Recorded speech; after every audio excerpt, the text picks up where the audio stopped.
কোরআনের কাছে কেউ যদি প্রশ্ন করে, ও কোরআন, এই পৃথিবীতে নাজিল হওয়ার আগে তুমি কোথায় ছিলে? কেউ যদি প্রশ্ন করে, কোরআনে কারীম নিজে নিজের পরিচয় শোনায়, আমি কোথায় ছিলাম শোনো।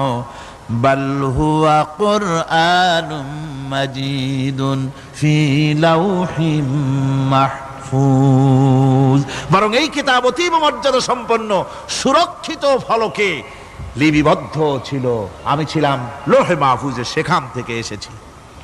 যদি কেউ প্রশ্ন করে, কোরআন কি কোরআন, তুমি কার উপরে অবতীর্ণ হয়েছ? জবাব কোরআন নিজেই দেয়, ওয়া আমিনু বিমা নুজিলা আলা মুহাম্মাদ ওয়া হুয়াল হাক্কু মির রাব্বিহিম, ঈমান আনো সেই জিনিসের উপরে যেটা মুহাম্মদ সাল্লাল্লাহু আলাইহি ওয়াসাল্লামের উপর অবতীর্ণ হয়েছে। আবার অন্য আয়াতেও জবাব পাওয়া যায়, তাবারাকাল্লাযী নাযালাল ফুরকানা আলা আবদিহি লিয়াকুনা লিল আলামিনা নাযীরা।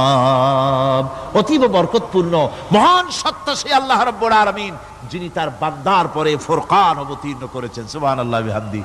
কোরআনের নাম আমি বলেছিলাম শুধু কোরআন নয়, অনেক নাম আছে। কোরআনের আরেক নাম ফুরকান। কোরআনের আরেক নাম কি? আল ফারকু বাইনাল হাক্কি ওয়াল বাতিল। কোরআন হচ্ছে সেই মহাসত্য যা মিথ্যা এবং সত্যের মধ্যে পার্থক্য সূচিত করে, মঙ্গল এবং অমঙ্গলের মধ্যে পার্থক্য সৃষ্টি করে, যা সত্য এবং মিথ্যার মধ্যে তাফরিকা সৃষ্টি করে, সত্যকে মানুষকে বুঝিয়ে দেয়। তার নাম হচ্ছে ফুরকান। এবার যদি প্রশ্ন করা হয়, ও কোরআন, বুঝলাম তুমি লৌহে মাহফুজে ছিলে, বুঝলাম তুমি নবীজির উপরে নাজিল হয়েছো, এবার বলো তুমি কোন মাসে নাজিল হয়েছো?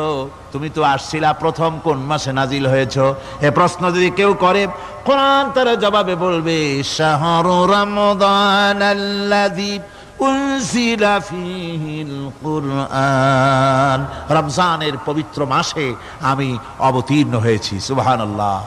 যদি প্রশ্ন করা হয়, রমজানে তো আসছো, কিন্তু প্রথম নাজিল হয়েছিল কোন সময়? ওটা কি দিন ছিল না রাত ছিল?